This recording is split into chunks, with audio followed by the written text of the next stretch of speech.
Hi, this is Erica Vixen Gavin coming to you on TV Confidential. See by the dawn, love's turned into a mean weapon.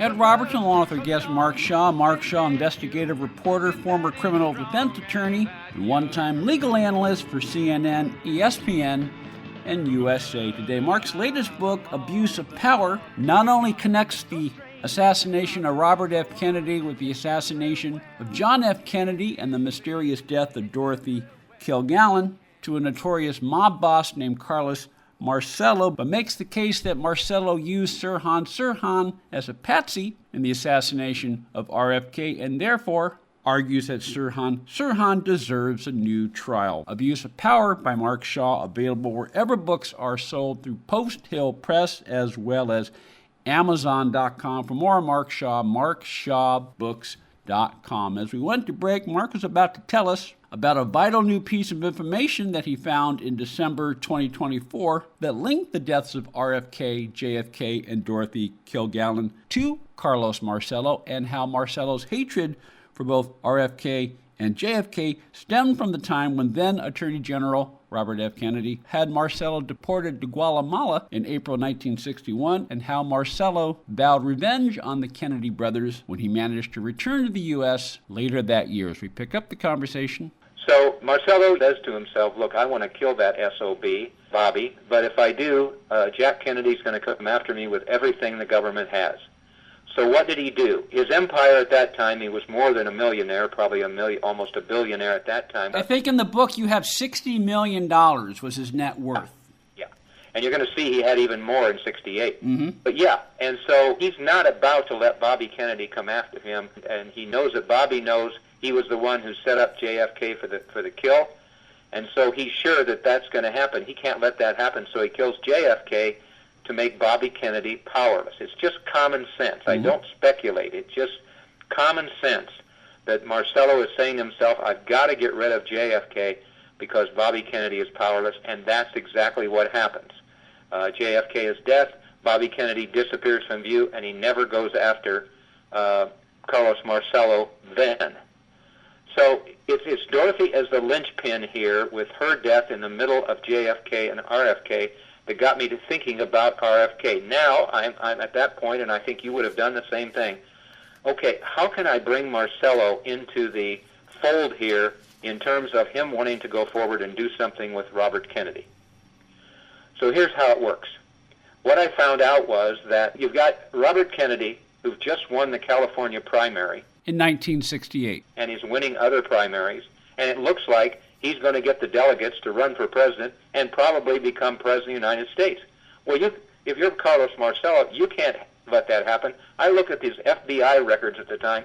It was almost $1 billion empire that he had. Drugs from South America, illegal narcotics, drugs, gaming, all of that. I mean, everything's rosy, but he's now, as it approaches the end of 1968 there, or in the middle of 1968 in June, he's saying to himself, I cannot let this man become president of the United States. And I always recall an interview, as you do sometimes, that sticks in your mind, and that was when I interviewed Bill Alexander, who was one of the prosecutors of Jack Ruby, who said to me, Mark, you know that Robert Kennedy had more enemies than Jack Kennedy did, including Marcello and the other mafioso, and I was surprised that Bobby Kennedy wasn't killed. Well, everybody was kind of surprised at that.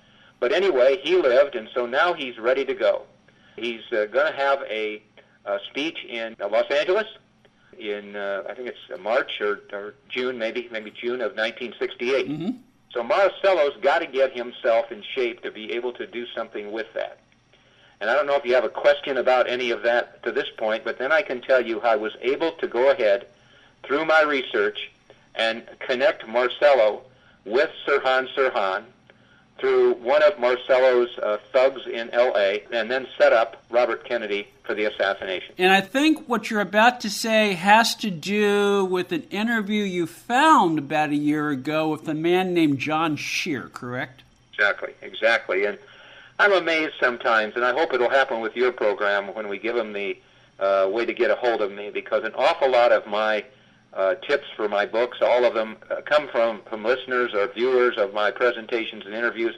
There's almost 50 million views up on YouTube of my presentations and interviews. People get a hold of me all the time, including somebody yesterday that had a real tip for me about Robert Kennedy's death. So here's the deal. What I said to myself is, how is Marcello going to be able to stick his legs into Los Angeles when Bobby Kennedy's going to speak? Well, the first thing I thought of was Mickey Cohen. If you know anything about Mickey Cohen, he was a dangerous Southern California mafioso, ironically also one of Melvin Belli's main clients, and he ran the racketeering in Southern California, Los Angeles, all over the place, all the gambling places. He ran girls, he ran all these different things, and he was a close associate, you might call him, of Carlos Marcello. And so I thought, well, how can I get into Mickey Cohen, because I've got to be able to show the motive. I've got the motive pretty well in my mind as to what's happened, but how can Mickey Cohen kind of stretch the long arm of Marcello into Southern California? So I looked up some things about Mickey Cohen, and I found out these things about him and everything, and the first thing that I hit, and I think you would have felt the same way, was that he was in control of the Ambassador Hotel there. He ran his gambling out of there and so on and so forth, and I think to myself, well, wait a minute, that is where Bobby Kennedy ends up being assassinated. Mm-hmm. So then I thought, okay, I've got that, and I looked into that, and then as these things happen, and I do not understand, I'm looking at my table over here, and there is what, 1, 2, 3, 4, 5, 6, or 7 books that I looked at for some of my research to look into writing the new book. Not a single one of them has in there anything much about Marcello, but more than that, they don't have the account of a man named John Scheer. And I've looked in the index, I've looked in the pages, they don't have it. And even though, Ed, this material was hiding in plain sight for, I think, a few years at least. I'm not the smartest guy in the world, but I found it. Yeah. And what is it? Well, John Scheer was a paddock captain at Santa Anita Racetrack, south of Los Angeles. Mm-hmm. And in fact, he became rather famous because not only was he admired by everybody there, but one instance was where he was in the paddocks. The horses had just finished a race, and one of them started galloping around and very dangerously, and John Scheer saw a little girl standing over by the fence, and he went over there and put his body, even though he was a slender guy, he put his body between himself and the galloping horse and saved this little girl's life. And I was just amazed at the bravery there. It broke almost every bone in his body. It took him months and months to recover and everything. And what happened was that I was able to, I was thinking about, racetracks. Could Sirhan have been at a racetrack in Southern California? Would Mickey Cohen have known about him there? Would Marcello have known about him? And then I landed, and believe me, I'm amazed sometimes because all I did was Google Santa Anita Racetrack and Sirhan, and up popped John Scheer. And your listeners can go ahead easily, they can do this easily, and they can go into Google and put in the name John Scheer and Santa Anita Park and Sirhan, and what do you find? You find that this man, John Scheer says, this man came to the paddock area at Santa Anita Racetrack. This is just probably a year or so, maybe a little more before Sirhan is charged with killing Robert Kennedy. He comes and he says to John Scheer, I need a job. Now, I'm paraphrasing, but in the book you have the exact words that mm-hmm. John Scheer said in this videotaped interview that's up on YouTube. It's up on the Internet everywhere. Yeah.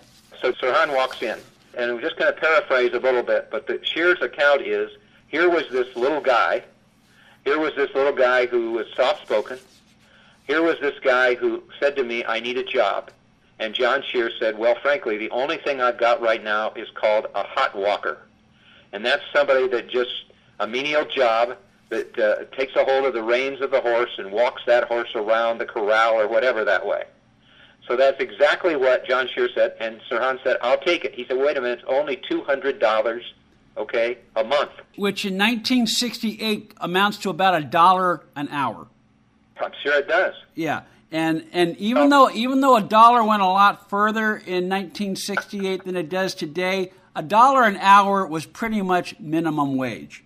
Yeah, I would think it would have been. But he didn't care. He said, I'll take it. And then John Scheer goes on to praise Sirhan. He was the hardest worker. He was there. He would take care of the horse, the tack, and all that. He would scrub and brush and wash the corrals. He would do all of this. He was amazing that way. But I noticed one thing about him, that he was very easily manipulated.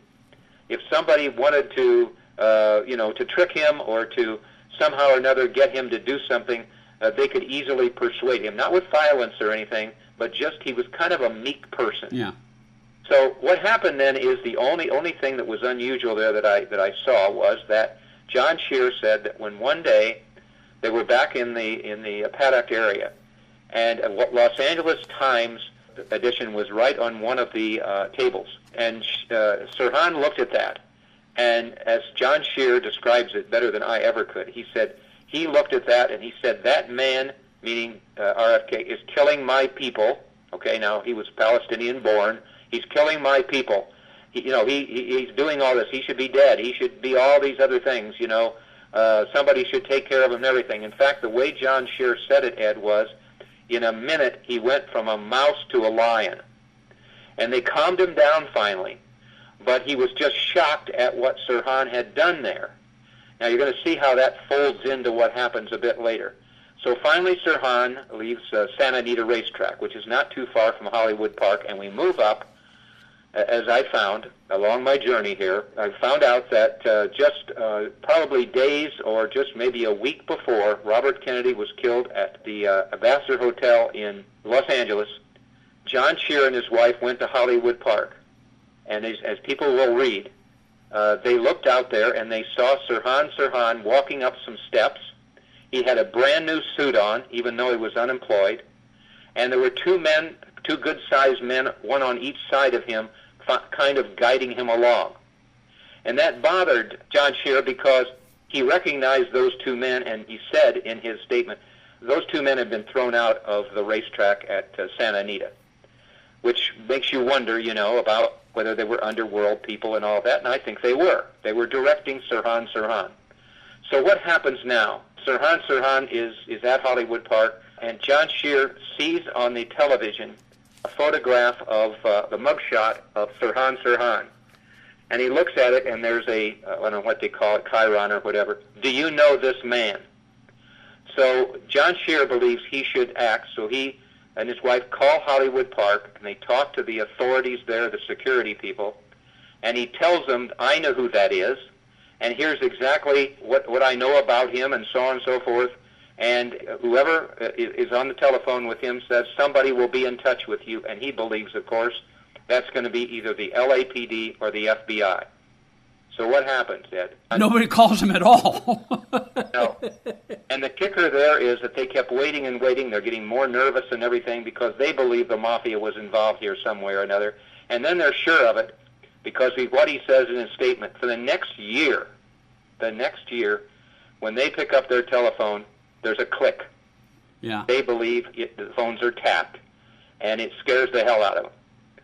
So where do we go from there? Well, Sirhan is arrested. He's taken to LAPD headquarters. And the thing that stuck out with me that I found out next, and it's corroborated by some evidence in a couple other books I looked at, one of them is the hidden history of the assassination of the JFK assassination by Lamar Waldron. He talks some about Sirhan as well. But one of the things that I learned there, and also some research at the National Archives, was that when Sirhan was arrested, he had 4 crisp $100 bills in his pocket. And I will tell you, Ed, in all the books I've looked at, all the research I've done everywhere, there has been nobody who's come up for any viable reason as to why this man had 4 $100 bills in his pocket when he was unemployed and all of that, other than, I think, my belief, based on all the other evidence, that was money that was paid to him. So that's the whole John Scheer story. I'm very fortunate to have it, but I also, in the book, people will read, I was able to find John Scheer's son, Michael. who knew about what his father had told him. He was young at the time, but knew about what his father said. And I didn't say anything to Michael Scheer about the videotape up on the internet, and I just interviewed him, and I videotaped it, which I have. And I was amazed at the being very, very close what Michael Scheer said to what his father said. So we then go to the trial and everything of Sirhan Sirhan, and we can talk about that. But that's been kind of the journey that I've been on. Now, it's been interesting because I've over the time that I've had, after the book transcript was sent in, I was able to go ahead and substantiate some of the material that I had, looking at Sirhan Sirhan and what proof was there and so on and so forth. And we can get into some of that with regard to the trial and so on and so forth. But I'm able now to substantiate some of that I'll use in interviews like this one. Stay with us, folks. We'll be right back. One more item. If you're starting a company, particularly one that is in an emerging market, you know that averting any sort of legal dispute is crucial to your business plan. Our friends at Tectonic Law offer an array of services that can help you avoid and preempt future litigation while also developing and protecting your intellectual property and intangible assets. Tectonic Law serves the needs of a host of emerging industries throughout California and beyond, including industrial designers, beverage makers, artists, farmers, retail stores, health practitioners, wellness experts, cosmetics manufacturers, nonprofit organizations, innovators in sustainable practices, and libraries. Go to tectoniclaw.com to learn more about how Tectonic Law can help your business thrive. tectoniclaw.com. Rock solid representation for groundbreaking industries. This portion of TV Confidential is brought to us by our friends at Front Porch Realty, the community of realtors in the Northern Bay area of California that is committed to finding the solution that is best for their clients. Whether you're a first-time home buyer or looking to sell or lease your property in Northern California, call Karen Strain at 415-886-7411 or visit frontporchrealtygroup.com for more information on how they can help you. Ed Robertson, thanking you for listening to the TV Confidential podcast. If you like what you hear, please hit the subscribe button so that you won't miss our next episode.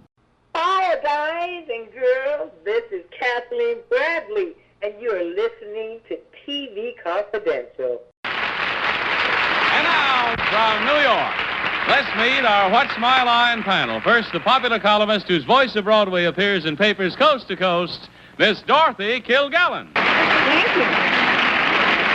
On my left, a young man who's just returned from Africa for making a picture called Marrakesh, Mr. Tony Randall. Mark Shaw's on the line with us. Mark Shaw, investigative reporter, former criminal defense attorney, one-time legal analyst for CNN, ESPN, and USA Today. Mark's latest book, Abuse of Power, not only links the deaths of John F. Kennedy, Robert F. Kennedy, and Dorothy Kilgallen to a notorious mob boss named Carlos Marcello, but makes the case that Marcello used Sirhan Sirhan as a patsy for the assassination of Robert F. Kennedy, and therefore, Mark argues, Sirhan Sirhan should receive a new trial in light of these new revelations. We'll play part 2 of our conversation with Mark Shaw next week on TV Confidential, among other things. We'll discuss a few more of Mark's findings related to Marcello and Sirhan Sirhan. We'll also discuss some of the findings from the release of records from the JFK assassination that were made public in February 2025. And we'll discuss new findings with regard to the autopsy of Dorothy Kilgallen in November 1965. All that and more, part 2 of our conversation with Mark Shaw next week on TV Confidential. In the meantime, Mark's new book, Abuse of Power, is available wherever books are sold through Post Hill Press, as well as Amazon.com. For more information on Mark Shaw, markshawbooks.com. We'll be back with more TV Confidential right after this. If you're a diabetic, we have great news. You can end the painful finger sticks with a new CGM. Plus, they may be covered by Medicare, Medicaid, or private insurance. If you use insulin or have had hypoglycemic events, you may qualify. Call US Med now to learn more. 800-432-8150. 800-432-8150. 800-432-8150. That's 800-432-8150.